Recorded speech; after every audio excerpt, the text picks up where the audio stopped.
Hey everybody, welcome to another edition of American Rambler. I'm your host, Colin Woodward. Thank you for listening to the podcast.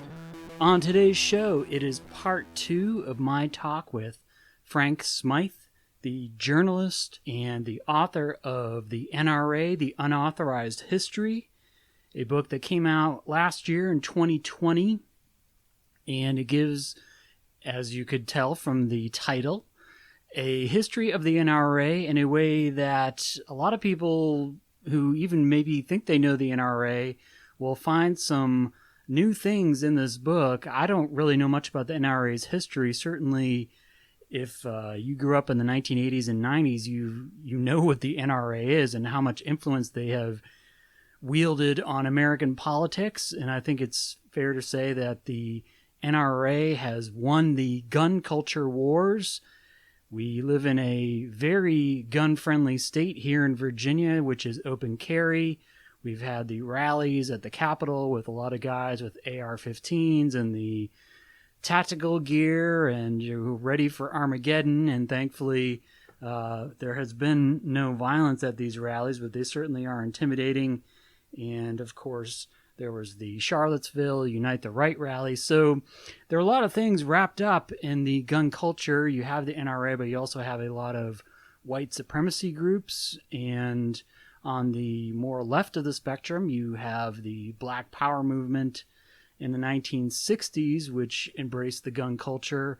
But then by the late 60s, you had groups cracking down on gun ownership. There was a big bill in 1968 that had a lot to do with the riots going on in the 60s and also the Black Panthers and them walking around with guns. And the FBI didn't like that, and a lot of white people didn't like that. So you saw gun control on the NRA side of things, but that has certainly lessened over the years. And Frank's going to talk about the Cincinnati Revolt in 1977 and how the NRA has gotten stronger since then, but has fallen on tougher times recently and their financial problems. So you're going to get a good 45-minute history of the NRA, and I've been reading Frank's book. It is a very well-written book. It is a quick read, so I've been going through that a bit, and I'm going to have an episode soon on arming America, not specifically,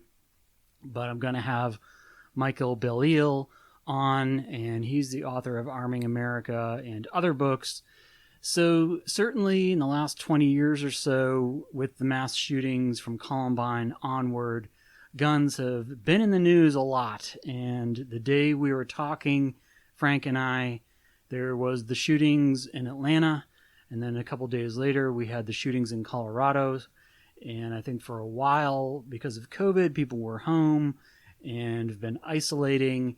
And now it seems like we're having a return to normal with the gun violence. I know these things can happen at any time, but it does feel like now that people are out and getting back to their daily lives, we are seeing something that is a part of our daily lives now, the mass shootings. And Joe Biden has talked about some legislation to do background checks and some other things, but don't know if that's going to be successful.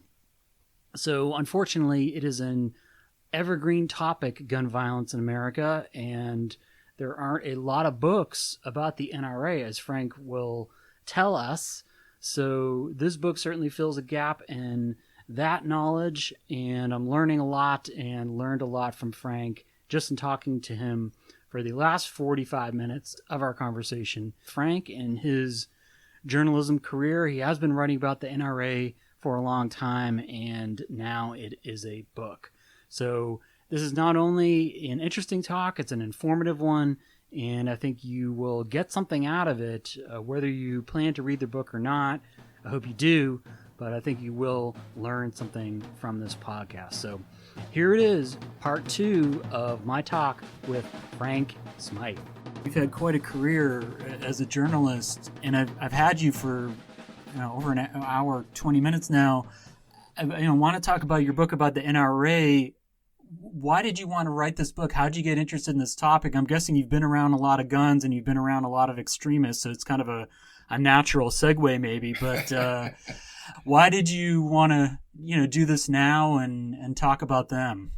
Well, my interest in the NRA dates back to the early '90s, right? And in 1993, I was still covering cocaine trafficking involving the Guatemalan military, and I thought, and I'm living in New Jersey, and I thought, gee, and I also was interested in exploring the gun issue, and I decided I think I want to get a gun, right?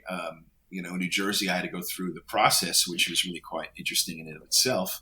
You have to get a New Jersey firearms ID card. You have to go to the police station, fill out an application, be interviewed by a police officer, give them their fingerprints, do a criminal and mental background check, and then to get a handgun, you have to repeat the process for a handgun permit. So I did all that, and I bought a Glock 19 pistol, and a friend of mine who's an expert in weaponry and has been one of my best sources for identifying weapons, taught me gun safety in a very methodical way, right? And took me to the range and taught me how to shoot, and taught me how to shoot safely, right? Because I had been around guns, and I had seen guns and even handled guns, and on a few occasions fired guns. And I grew up with friends shooting 22s in up New York State, the Catskills and the Adirondacks, right? 22 long rifles. But I bought this weapon, and I thought I'll learn how to use it, and then I'll put it away and store it safely, and hopefully I'll never need to pull it out, which is what's of course happened. But I also was learning that the NRA at the time was running ads against the crime bill, or against the safety valve in the crime bill. The safety valve was designed to let nonviolent first-time drug offenders out of prison, right? Which seemed like a reasonable measure.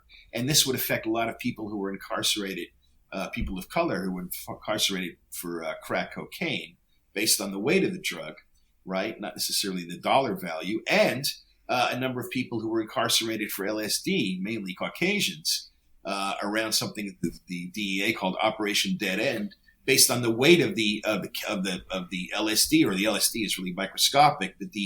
But whether it's on a sugar cube or a piece of paper, if it's on a sugar cube, the sentence could be a lot higher, even though it's the same amount of drug, because it weighed more. And the NRA is running ads without mentioning guns, without mentioning that it was even the NRA, saying Congress is going to let 10,000 drug dealers out of prison. And I thought, why is the NRA running ads that don't mention guns and attacking the safety valve? And then I convinced the Village Voice to send me to an NRA meeting in Minneapolis in 1994, where I saw an epic battle break out. And I managed to go to that meeting by buying a ticket for a luncheon event for which NRA membership was not required, which gave me a pass for the weekend. So I managed to, I didn't wear any of their literature, or wear pins, but carry their literature around, observed meetings throughout the weekend. And then I managed to get into the board meeting, and people had recognized me. I look like I could be one of those guys. Right. You look at me, I have the demeanor that, angry, sort of smoldering, what the fuck, excuse me, what do you want? Yeah. That worked, right? And so I got into the board meeting and saw this epic struggle break out, which 5 years later, Charlton Heston was recruited to finally restore the balance of power in the NRA, which is a great story. And then I ended up going to the meeting the following year in Phoenix, 1 month after the Oklahoma City bombing. And somebody handed me a flyer, an older gentleman who I made friends with, and he said, "Oh, well, you're the press, you're the enemy." But now this case, I went with a press pass, and it was a flyer from the National Alliance, the neo-Nazi organization whose leader had written a novel that had inspired the Oklahoma City bomber. And at that meeting, the NRA denounced extremists in the room because they knew they were there. They didn't deny they were there. And I got that on the record as well, because they had a problem. And so I realized there were ties between the white power movement and the NRA. But I didn't cover the NRA again, really. I followed them, and I wrote about them for a while in the Voice and also in the Washington Post. I did a piece on a guy named Neil Knox, and that piece actually got picked up in a New York Times lead editorial afterward that I was pleased about. But what really brought me back to the NRA was this Newtown Sandy Hook elementary school shooting. That had a tremendous effect on me because I knew some kids that age, and that bothered me. The fact that they're second graders, most were killed along with their parents. And I'd seen kids killed in Salvador and in Iraq and in Rwanda, or at least the remains. And this bothered me to my core. And I'm going to start looking at these guys again. And I ended up discovering and doing a story for Mother Jones that established that the press corps that had descended on Newtown en masse from all over the world, right, in December of 2012, missed the fact that an NRA board member was living 1.5 miles from the school. And she had been part of a youth small bore rifle instructor and an NRA instructor, and been part of the community out of which the mother had introduced her son, who became the shooter, to firearms, hoping that it would be a good thing for him. And they all missed the red flags that, of course, that he was somebody who lacked empathy, and not to disparage people that are mentally ill, right? They're generally more peaceful than the rest of us. But he's somebody who lacked empathy and really had no business having a gun, right? Shouldn't have been there. At the same time, that board member was the chairman of the nominating committee that had chosen the candidates who ended up being victorious in the latest board elections. And one of the people in the nominating committee was the CEO of Freedom Group, which owned Remington, which made the Bushmaster AR-15 rifle that the shooter had used in the school. So that was a good story. And then it took me a while after ongoing mass shootings, and I was doing other things. I set up a hostile environments training company, and I was working with the Committee to Protect Journalists for a while. Or by then I was segueing out of it. Really, the hostile environments training was what I was really doing, or mainly doing. And then it took me a while to finally put together a book proposal, and then finally do what I needed to do to get to write this book. And I mean, in doing the research for this podcast, that I didn't even know that the NRA considers themselves a civil rights organization. Like, that's in their literature, right? Yeah, and they only rolled that out in 2013 after the second inauguration of Barack Obama. So the NRA claims they're a civil rights organization, and they were founded in support of the Second Amendment. This is completely untrue, right? This is a complete flat-out fabrication, right? Not historical revisionism, an outright fabulous invention. Because the NRA was founded to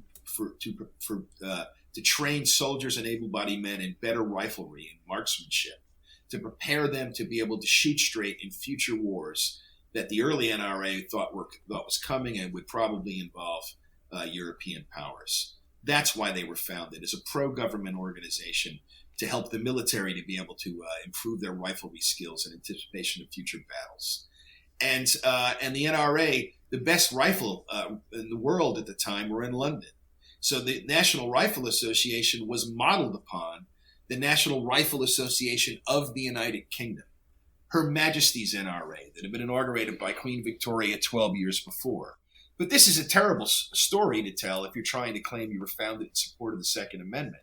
So the modern NRA, it's buried their own history, right? And they also, in this period, they got money from Albany. They built a range called Creedmoor at Queens. They defeated first the Irish rifle team, which then were the champions of the world, but really you had to beat the British to really claim that title.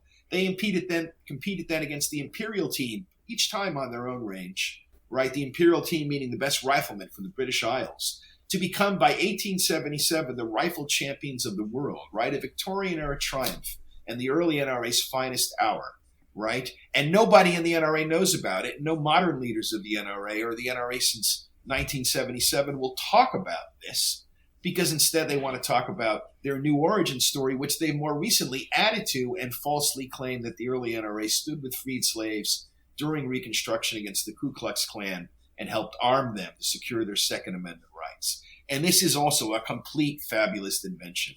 The NRA was so limited to New York at the time and never got out of New York that one of the board directors in editorials in what was the Army and Navy Journal, what became the longest running military journal in the history of the country, slammed the NRA and other board members for not understanding that it's great that we've beaten the British and we're now rifle champions of the world, and we know that our system of rifle practice is the best in the world, but we're still falling short because we're not training enough men and soldiers around the country to prepare the Army for future wars. We've got to get out of New York and expand, become a national organization, or we'll be failing in at least half of our mission.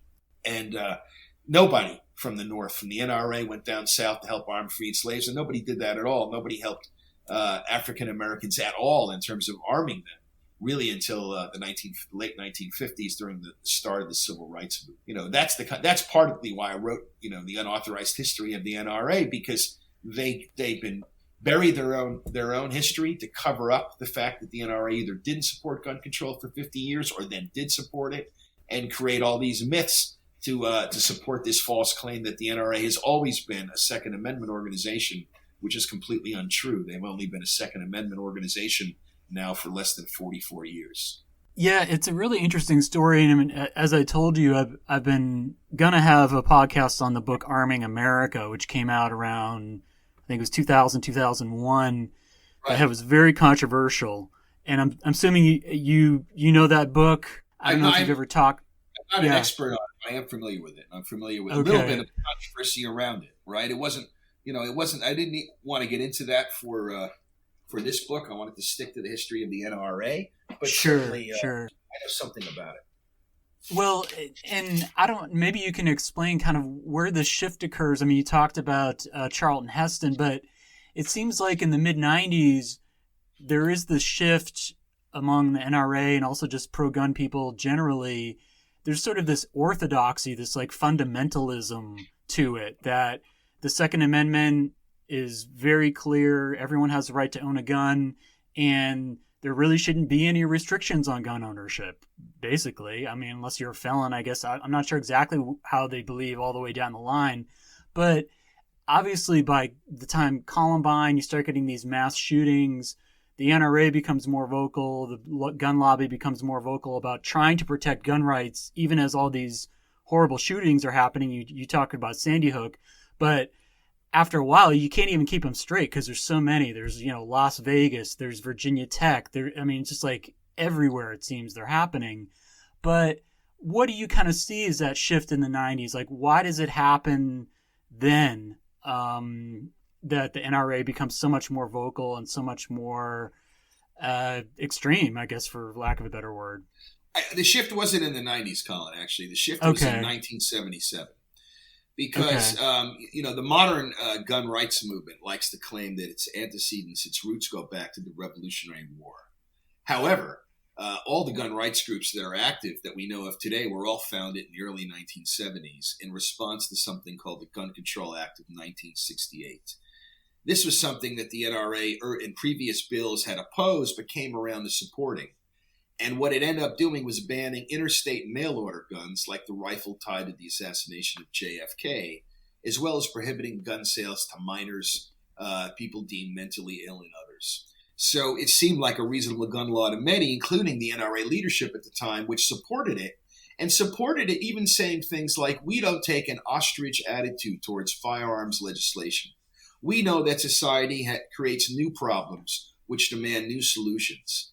And therefore, we are coming forward with a positive and specific program for gun control, right? Something that would be an anathema to the NRA today, which is why they buried all of this history. You had the Citizens Committee for the Right to Keep and Bear Arms form in 1971, the nation's first gun rights group. Then you had Gun Owners of America form in 1974, the nation's second gun rights group. Then in 1977, the NRA underwent what it's still known in the lore, although they won't talk about it at all on the record, called the Cincinnati Revolt, when a group of hardliners in the NRA took power in the NRA, fired the old guard one by one, and then got themselves elected as the NRA's new leaders. And the new leaders consolidated power, putting, for example, a new director of publications over the editor of the American Rifleman and over the editor of the American Hunter, which by then was 3 years old, to make sure everything conformed to the new agenda. They also ended a practice of financial transparency that had been implemented back in 1925 during the NRA's first embezzlement scandal. When they clean house, the NRA then established a system of checks and balances and made sure that the actual financial reports, not a sanitized version, would be published every year in the American Rifleman for the next 51 years until the 1977 revolt, and they were eliminated. And they set the NRA on what one of the new leaders called an unyielding or LaPierre, the current CEO, Wayne LaPierre, later called absolutist course. So that's when the shift happened. They didn't, during the 80s, they were allied with the Reagan administration. And Reagan became the first president to speak at the NRA annual meeting in 1983. It was in the Reagans, during the election of 1980, that the NRA endorsed the presidential candidate Reagan for the very first time. But the NRA was happy with the Reagan administration. The NRA rolled back 2 prior gun control federal laws in 1986 with the support of the Reagan administration. And the reason what you see in the 90s, what that more radical posturing was entirely in response to the Clinton administration, especially in response to the assault weapons ban, which ended up being a disaster because it was based on the cosmetic features of a gun, like whether or not a semi-automatic rifle had both a flash suppressor and a pistol grip. And so manufacturers easily made weapons without these features to circumvent the ban. And it ended up backfiring after it expired. AR-15s and other semi-automatic weapons became more popular in America than ever before. But that was the period where there was a fight going on inside the NRA by a gentleman named Neil Knox, who was accusing everyone else in the NRA as not being as ardent and as committed to gun rights as he was, right? Which is a very difficult thing when you have a single issue organization. Well, you're not committed. Yes, I am. And his level of commitment involved extremism, because he also wrote at this time as part of his plan for ascendancy, and this in many ways presages the rise of Trump, that the assassinations of JFK, Martin Luther King, and Bobby Kennedy may have all been staged as a sinister plot with drugs and evil intent to promote gun control. Right? I mean, that's a QAnon-worthy conspiracy theory that he put out there in 1994 as he was trying to rise up. He almost succeeded in toppling LaPierre and taking power of the organization. And this scared the rest of the leadership, because they knew that would hurt the NRA's credibility that they had worked so hard and so long to establish in Congress with Republicans and at that point also Democrats, though that would end, that would start to shift after the 90s. And that's why Wayne LaPierre brought in Charlton Heston as a strong voice for gun rights, and also the most eloquent speaker for gun rights, I think, of the entire movement, in speeches that really still stand up today as being quite powerful, if no matter how misleading you might think they are. He brought in Charlton Heston to defeat this push being put through by Neil Knox. And so then finally by 2000, you have consolidated power in the NRA. You have W coming in, George W. Bush as president. The NRA does well in that period, but the NRA always does better in terms of raising money when you have a Democrat or an anti-gun candidate in the White House. So the election of Obama in 2008 gave the NRA a new boost, and then his re-election gave them an even stronger boost, and that gave them enough strength that they were able to withstand even background checks after the Newtown Sandy Hook shooting, if you'll recall, which was defeated largely due to the threat of a filibuster. But the shift occurred in 1977, and the NRA has been absolutist and unyielding ever since. Yeah, and you can see the result of that. I mean, I know New Jersey has pretty strict gun laws, but I mean, here in Virginia, it's open carry, and I'm sure you saw the news stories of people on the Capitol steps with guns. I mean, I don't know when that started happening, but I mean, is this in the last few years? So this stuff in a lot of ways is pretty new, but obviously the gun culture is very old in this country. I know Arming America was a controversial book, but the NRA really came at that book hard. And I think for the last 20 years, for me, I've seen this development, but you've been writing about it going back to 1977. Do you see it as coming out of as kind of a reaction against the civil rights movement? I mean, if it's kind of happening in the late 60s and into the 70s, is it about that, or is it maybe about other things? There was a reaction to the civil rights movement early on. In the early 60s, you started to see white power groups rising up in the United States in response to civil rights protests, and including groups with names like the Minutemen and the Rangers, right, that are armed, that are preparing attacks on leftists, not unlike what you're seeing today. And in 1964, the National Rifle Association, the entire leadership of the NRA, including people who would later become the hardliners right, to overthrow the old guard. In 1964, the NRA issued a membership pledge saying the NRA does not support any group whose purpose or activities include attempting to overthrow the government of the United States, right? Which you would never see the modern NRA say. They don't want anybody to know that they said that back in 1964. So at that point, the NRA was not yet radicalized, right? It was still 13 years before the Cincinnati Revolt would occur, and they would become radicalized. And it was still 5 years before the Gun Control Act of 1968 that would radicalize the NRA. But you've got to remember, I think the greater fear in the 70s was the race riots that you saw in Watts and Detroit and Newark, right? Especially after the assassination of Martin Luther King Jr. This made a great many Americans who were leaning toward the NRA and leaning toward the right believe that gun rights was becoming paramount. It was also a period after Watergate where there was a decline in institutions or in faith in institutions. And it was during the period of the vigilante movies, which seemed to be reflecting a mood in society, right? Death Wish, starring Charles Bronson, Dirty Harry, right? And sequels with Clint Eastwood. And I think that's the milieu, right? It was a fear of those race riots and a fear of rising crime in cities, right? And potentially in rural areas as well that helped give the impetus for gun rights. And really being outraged over the 1968 Gun Control Act of 1968, because that was an inconvenience for gun owners, which they saw as a violation of their rights, right? Even though the NRA itself saw it as being quite reasonable and supported it. And you hear things now about the NRA's financial problems. Do you see that as something, potentially fatal to the organization, or you think they're just going to ride this out? It doesn't matter if the NRA exists anymore. I mean, it seems like we don't have any problem finding pro-gun people, pro-gun politicians in this country. Where's the NRA at right now, do you think?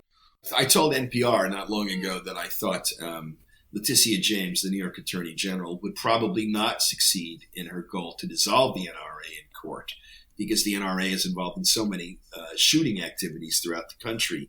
Youth competitions, promoting the competitive shooting sports, supporting hunters, that it would be difficult to convince a judge to dissolve them. Now I think the NRA is planning to dissolve itself because they cannot handle the regulations in New York. They want to turn their back on the entire history, which this year, by the way, is that the NRA celebrates its 150th anniversary after being founded in New York and Lower Manhattan in November of 1871.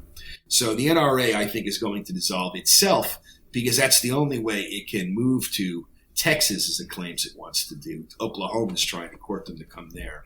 But if it comes to be able to come to Texas, it's going to do so as a new entity with a new federal EIN number, or as a new nonprofit. It won't be able to just transfer the old nonprofit. So the NRA, as we know it, is going down, right? The roots of their financial crisis date back to the 77 Revolt, when they ended financial transparency. Because after that, as long as you supported gun rights, nobody cared about what you were doing with the books. And that set up a model that then imploded on the NRA by 2019. The other thing to keep in mind is the embezzlement charges. The whistleblower here who deserves more recognition is Oliver North of Iran-Contra fame. He's the one, and actually the Parkland students also deserve credit here. The alumni from Marjorie Stoneman Douglas, the surviving alumni after their St. Valentine's Day shooting in 2018. Why? Because afterward, the NRA leadership decided, we're worried about these Parkland students and this March for Our Lives in cities across the country. They had never seen so much support for gun control. So we need a new strong voice in the presidency position, which is a pulpit post, normally a voluntary post. It wasn't on the North, but it's normally a voluntary post. So let's put in a strong voice. We'll put in Oliver North, who by now had become a commentator on Fox News and was an outspoken supporter of gun rights. That happens at the NRA board meeting in Dallas in 2018, which I actually attended as an NRA board member, and saw that. They tried to make it sound like it was spontaneous, but it had been planned in advance. There's no doubt about that. And North ended up, though North did say he talked to his wife, and so maybe he wasn't sure if he was really going to take it until he finally did. It took him a few months to finally to get into the position. And then one of the first things he did by September of 2018, according to the New York Attorney General lawsuit, North starts looking at the NRA's books. and he's identified in the New York Attorney General complaint, by the way, as dissident number 1 and the NRA president, meaning it's Oliver North. He starts looking at the NRA books, and apparently he's more of a straight shooter than anybody realized, because he starts finding irregularities and he starts calling the board out on it. He gets resistance, and then by the spring of 2019, the next annual meeting, less than a year after he becomes the president, he passes the message on through LaPierre's assistant that if you don't resign over what I see as irregular spending of embezzlement, I'm going to leak this to the press. LaPierre doesn't resign. He leaks it to Oliver North leaks these charges to the Wall Street Journal on the Friday night of the annual meeting for the NRA. And I remember I was in a bar called the 8 Second Saloon at the NRA country concert there, right? And it was after the first set, right? The story went up around 6 right after the doors opened, but it took a few hours before I saw it. And then I started seeing the other NRA or NRA staffers, they also started seeing it on their phones and were talking about it, realized, hey, what's going on? And he accused LaPierre and his staff of massive embezzlement, which all tended to be borne out a year later when the New York Attorney General filed her complaint in New York seeking to dissolve the NRA over charges of massive embezzlement and charges that the board itself was complicit in their negligence in failing to do proper oversight was part of their fiduciary and legal responsibility. Since then, the board has sealed ranks. And by the way, other whistleblowers who support North were Ted Nugent, not exactly a liberal character, and Alan West, who's the guy who rolled out the false story about the freed slaves, and who's now is the Texas GOP chair, who brought in the QAnon phrase, "We are the storm," into the Texas GOP. They're all against LaPierre in this. So this is really an internal dispute that has then that is now the New York Attorney General has picked up on. They then sealed ranks until just 2 weeks ago, when another NRA board member, Kansas district judge named Philip Journey, filed a petition in the Dallas court where the NRA filed for bankruptcy as a way of escaping, really, the NRA lawsuit, trying to declare bankruptcy so there'd be nothing for them to seize. He asked for an independent examiner of LaPierre and his staff's finances. So he came out completely against the leadership of the NRA. The NRA's communications partner that they broke with, Ackerman McQueen, then filed a petition, I think a day or two later, asking for the bankruptcy filing to be dismissed for lack of merit. And then Letitia James, the New York Attorney General, a day or two later did the same, all in the same week, right? So the board now is, once again, there are open splits in the board. The NRA, I think, wants to move to Texas, but they first have to resolve this New York Attorney General lawsuit. They've tried all sorts of measures to dismiss it, including in the New York State Supreme Court, and they lost. So now they're going to have to face these charges. It's going to change the shape of the organization. They would be put under some kind of supervision, fiduciary supervision, if they were to survive it at all. So I think they're going to get through it. They're going to dissolve the NRA, set up a new NRA with a new EIN number and then new bylaws and everything, I believe, in Texas. And it seems like most of the board wants LaPierre to stay, although at this point that seems like it's going to end badly. And he's also only 71. It seems like it might be time for him to retire anyway. The man who was rumored to be his successor was the lobbying chief, who's a generation younger than LaPierre and very popular and also very strong on gun rights. LaPierre forced him out in 2019, claiming that he had betrayed him and was siding with LaPierre. And that doesn't seem to be the case. It seems like Chris Cox at different times has advocated moderation in the NRA, and that's often seen as a sign of betrayal, right? Because if you're not absolutist on gun rights, why are you here? And right. that carries over into supporting gun rights means supporting me against Oliver North, even though Oliver North is also a gun rights champion, hardly a liberal. But it seems like he just doesn't have any tolerance for embezzlement. Yeah. Wow.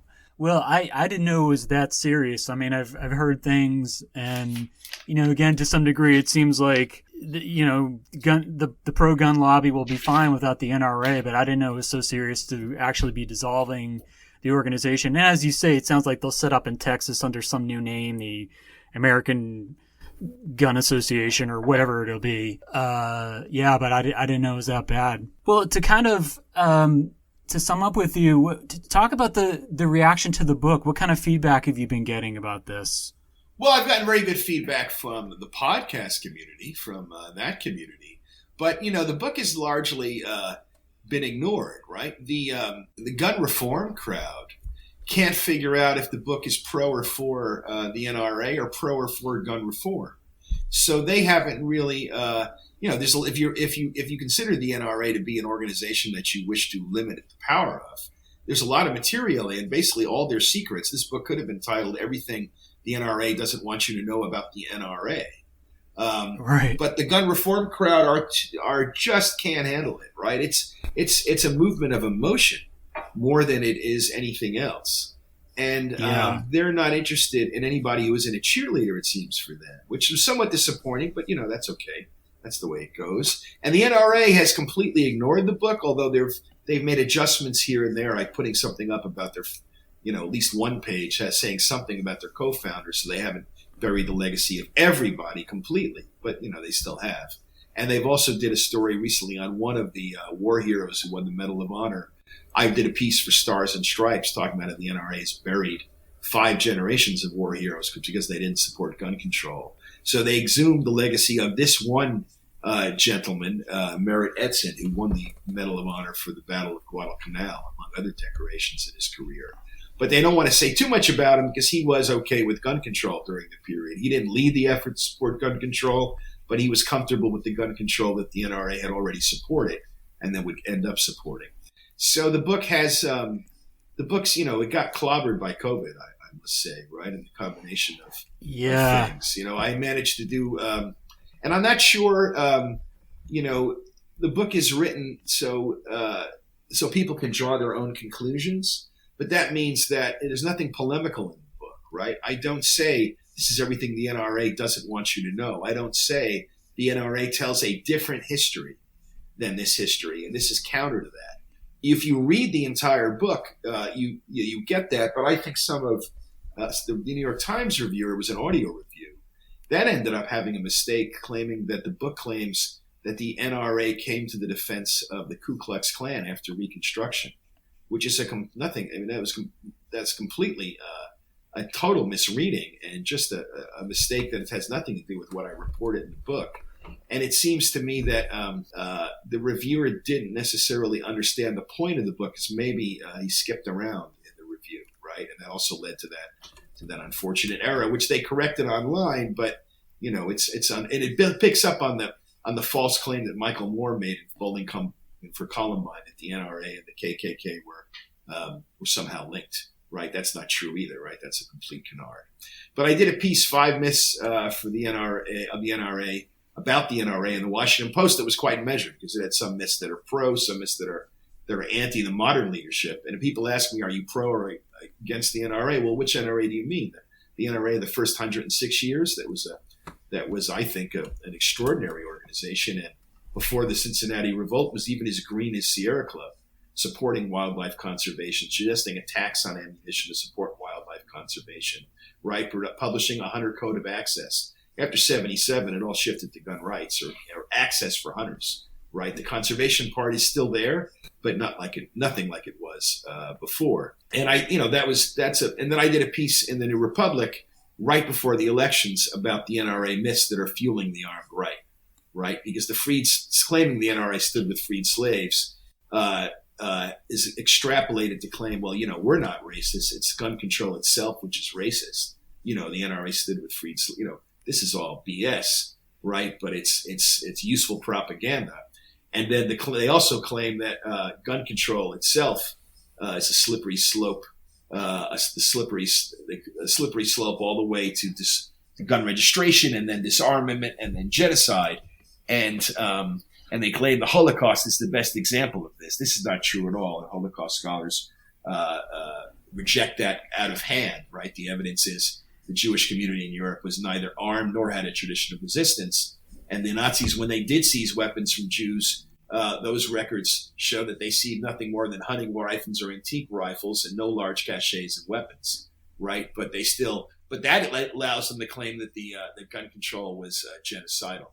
But so far, the book hasn't gotten the exposure that, I was on MSNBC back in 2013 talking about the board members in Newtown, the NRA, and how they were handling the situation after the Newtown Sandy Hook shooting. Right? In this environment, it's hard to get that kind of exposure if you're not talking about COVID or talking directly about something Trump just said, in the contemporary context. So I think it's going to take a little bit of time, but there are two bills now introduced in Congress, one in the House, one in the Senate, one in the House for background checks, and they have a possible chance of passing. I think the rest of Biden's gun plan has little or no chance of passing, at least in the next 2 years. But I think the issue's coming back. The NRA is not going anywhere, so it's to me, it's just a lesson in being patient, right? And I'm just waiting for the time to come to be able to say more. Well, I think it's good that you've addressed the early history and even the more recent history, going back to the 70s about the NRA. Because, I think a lot of people don't know anything about that, or they assume things based on movies or whatever, that everybody had a gun, and that's not necessarily the case. Or if they did, they weren't using it the way people think they were. But I have to say, at least in Virginia, it's pretty obvious the NRA and the pro-gun lobby has absolutely triumphed here. There's no doubt about that. So I know it differs state to state. Nationally, I don't know what Biden's going to do, but I don't really see any big-time gun control legislation around the corner. And maybe that is just, the NRA has played more of a role than anyone, or maybe not. But I think we're certainly a pro-gun culture, and I think we're going to stay that way for a while. Yeah, I would say the modern NRA, the NRA since 1977, is mostly responsible for the culture they've created and the propaganda they have put forth, right? To claim that you can't have a little gun control without losing all your guns and opening yourself up to genocide, right? Things like that. To falsely claim that the NRA stood with freed slaves, right? Things that are completely untrue. But they've managed to convince many, if not most, of the 74 million who voted for Trump's reelection, as well as nearly every national leader of the Republican Party, that gun rights are an existential matter, and that gun control itself poses an existential threat to their freedom and their lives. Right? This is crazy, because every other advanced nation has gun control without deteriorating into a totalitarian or genocidal state. And even those states that have confiscated semi-automatic weapons, like Australia and New Zealand, have the highest rankings on Freedom House's Global Freedom Index for their political and civil rights, 97 each, of almost any other nation, including ours, or even the nations of Western Europe and Canada. So, these are all myths. But the problem is, as I see it, Colin, is the Democrats have been timid, if not outright cowardly, in not addressing these issues head on. The Democrats have been trying to go about this, well, we've got to find common ground, we've got to compromise. And what you need before you can start introducing legislation is some group like the Lincoln Project, but focused on gun control. And instead of doing what Bloomberg did, to have rallies with balloons and things and, cheerleading sessions, you need to start putting out information saying the NRA has been lying to you. They're lying to you about their own history. They're lying to you about American and world history. And what they're saying is not true. You can have gun control and still keep your guns and not degenerate into a totalitarian state, but it would require some changes, right? Every other advanced nation on earth licenses gun owners and registers weapons to each gun owner to the degree that they permit civilian gun ownership at all. In this country, the Biden plan includes gun registration. This is a big deal that the press hasn't figured out quite yet. Gun registration hasn't been on the table for 50 years. Cory Booker, the senator from New Jersey, raised it in the last election cycle in 2019. But before that, nobody talked about gun registration, including Biden's 48 career. For over 50 years, since 1968, when Lyndon Baines Johnson raised gun control as he was signing the Gun Control Act of 1968, saying this is a good act, but because of the NRA, because the NRA supported the bill but not gun registration, this bill doesn't go far enough because the NRA has blocked gun registration from being in it. So now we finally have the the possibility to have an honest conversation about guns, which I don't think we've had for 50 years because the NRA has helped put blinders on us about how we look at guns and gun policy. But that means the Democrats coming forward and explaining their policies and challenging these myths and saying, look, these are not true. And you're not going to convince the QAnon supporters that this kind of thing isn't true, but you might convince the hockey moms and the soccer moms and people who, the NRA's vision is that we are like their idea of the wild, wild west, which was not as heavily armed as the movies would lead us to believe, but that everybody is packing. That what should have happened in Newtown Sandy Hook, the only thing that stops a bad guy with a gun is a good guy with a gun. The teachers in each classroom, an armed guard should have been armed and ready to pull out weapons and kill this guy when he came in and shot up the elementary school, right? And it comes down to, do you want to live in a society where everybody is carrying weapons and ready to fire upon everybody else as a way of maintaining order, or would it be better to control guns and make them harder to buy? Like in most states, I can go pick up a 6-pack, a pack of cigarettes, and if I show ID, some ammunition, and maybe and a rifle, or even a handgun in many states, just by showing ID that I'm a resident of that state and that I'm at least 18 or 21, depending on the state. And that is just this discussion needs to be had, because so far the NRA and other groups are the only ones talking about this issue and talking about it in a way that is terribly misleading. And the other side, when they do talk about guns, they often get them wrong, which is to the delight because it invites scorn from the other side. But it's the big issues that need to be addressed. And so far, neither the gun reform crowd, David Hogg, for instance, I posed the question indirectly to him through a moderator on a panel, can Biden pursue his gun plan and heal the nation at the same time? And he said, well, we want to heal the nation in terms of gun violence. He did a pivot showing he's smart. He's got a politically oriented mind, right? But he didn't answer the question, right? And I think we need an honest discussion. We need to address, you can keep your guns and have gun control. The NRA claims, no, you can't. Well, yes, you can, right? And the press and even groups like The Trace, which is a great nonprofit journalistic outlet, need to start focusing more on how gun control works in Canada and the nations in Western Europe and Japan, right? And see why they have exponentially less gun violence than the United States does, right? But so far, the reformists have conceded all ground to the NRA, which leads to what you're talking about in Virginia, where it's a gun culture and it seems like they dominate, and attempting to challenge that now seems almost futile. But it has to be challenged. But it's going to take years before any real gun reform ever occurs. No, I think it's very complicated. And, if the NRA has been working at it for, especially the last 40, 50 years to get their way, it's going to take a while to, try to enact some kind of gun control that works if you're one of those people. I definitely think, we have a lot of problems with guns in this country, but right now, everything's so overheated. And I mean, the irony is, a lot of the NRA line is about self-defense and protecting yourself against the government. But on January 6th, we had guys with flagpoles and their bare fists smashing into the Capitol. So you don't necessarily need guns to do that if that is your aim.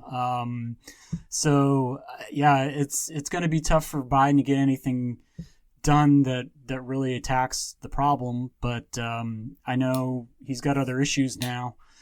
And I mean, I know this book is pretty new. It just got published, but are you working on anything right now that you want to talk about? A new story you're working on? I may have a piece in the New York Daily News coming up in the next days. I expect that. I'm not sure. You never know it's going to run until it runs, but that may occur. Okay. But I'm interested in doing a bigger piece. I have to figure out who I'm going to pitch it to. But something on the rise and fall of the NRA. What I'd like to do. And I think that's something I can do that needs to be done. And in the process, what I think needs to be done is to also tell the history of gun control in the United States. Because in distorting the history of their own organization, the NRA, they've also managed to bury the history of gun control. And just to give you a sense, one way to look at gun control in the United States is that we're the only advanced nation on earth that regulates wholesale transfers of weapons, but not resale transfers of weapons on a national scale. Every other advanced nation has a national regime to regulate guns. we only regulate wholesale transfers, and we leave national retail sales almost entirely up to the states. But that is something that I'd like to address, right? How the NRAs bury their own legacy, but also the legacy of gun control in the nation. Because if we look at what's really happened in gun control, we can see it explains how we end up here. And I think the book is written in a way that we're inviting the reader to learn the history of the NRA and think for themselves about the bigger issues of gun control. I think this upset some reviewers. I think the London Review of Books reviewer spent a great deal of time about the issue in general, barely mentioned what was in or wasn't in the book, and didn't seem to get what the point of the book was, right? And I think what I want to do now is address how the NRA, by cooking its own history and cooking the history of America and the world, right, Reconstruction of the Holocaust, has also buried and twisted our own nation's history of gun control. Because that's something the NRA doesn't want you to know, right? They want you to think, oh, this all goes back to 1776, and that's simply not true. Well, good luck with the book. I know COVID has put a damper on a lot of things, but I think you're doing the right thing, doing podcasts and continue to write about it, and hopefully you'll find the audience that you want, because obviously it's a very current topic, and I think we're going to see a lot of developments under Biden. I mean, really every president is going to have to deal with this issue, but I think laying the groundwork for what's true and what isn't about the NRA's history and the history of gun control is very important. So I wish you the best of luck with that. And thanks a lot for talking with me today. I'm glad we could do this. Thank you, Colin. Pleasure to do it. Nice to talk to you too, buddy. All right, that was my talk with Frank Smyth. I hope you enjoyed that. Once again, the book is The NRA, The Unauthorized History, published back in 2020, so it is a fairly new book, and I think it's going for about $22 new on Amazon for the hardcover. Got my copy a few days ago, had been reading it and enjoying it, so check that out. And you can also check out my book, Marching Masters, Slavery, Race, and the Confederate Army During the Civil War, available through University of Virginia Press. There's a new copy on Amazon available for about $34.95, so that is cheaper than it's usually going for. You can also get a new copy from me for $30. That includes shipping, and I can sign it if you would like. So contact me if you're interested in my book. Still working on Johnny Cash, as always, it seems, when I'm doing this podcast. But enjoying the nice spring weather here in Richmond, a balmy day today. Kind of had a little bit of rain off and on, but nothing major. Yesterday was nasty, but warmed up nicely today, and tomorrow's supposed to be almost summery. I think we're going to hit the 80s. Sun is going to be out. Weekend's looking pretty good up until Sunday, I think, and maybe getting some thunderstorms. But we got the remnants of that stuff that was going through Texas and other parts of the South and the Midwest, so still been a fairly decent March, all things considered. It's been nice and warm. We're planning on how to rectify our yard, if you want to put it that way. We need a new deck. We need to redo the grass. We got a drainage issue. We had a guy come today who is going to give us some kind of estimate, but I don't know. We're going to go with him. He had cowboy boots on, which seemed a little odd for a landscaper. And the prices he was quoting, I mean, if we added it all up, doing the drainage system that he wanted to install and the patio and everything else was over $16,000, I think. So probably not going to do that. We might just try to do the patio and maybe do some reseeding in the yard. But I think we can do a little bit of landscaping on the cheap and improve things. And we got as much time as we want with the house now that we have bought it. We're no longer renting anymore, so I think maybe one thing at a time. Maybe each summer we'll work on something, and by the time it's all done, we'll be moving to a bigger house or somewhere else. Who could say? But I hope you're doing okay, and I hope you've got your shot. I got nothing so far. Not one, certainly not two. Still waiting on number one. But if you did get the vaccine, I hope you recovered fairly quickly from that. I know for some people it's been a little bit rough, but I'm hoping to get mine before the spring is over, but haven't heard anything yet from the Virginia Registry. We'll see. I'll let you know. All right, I will be talking to you soon with another guest. Take care. Bye.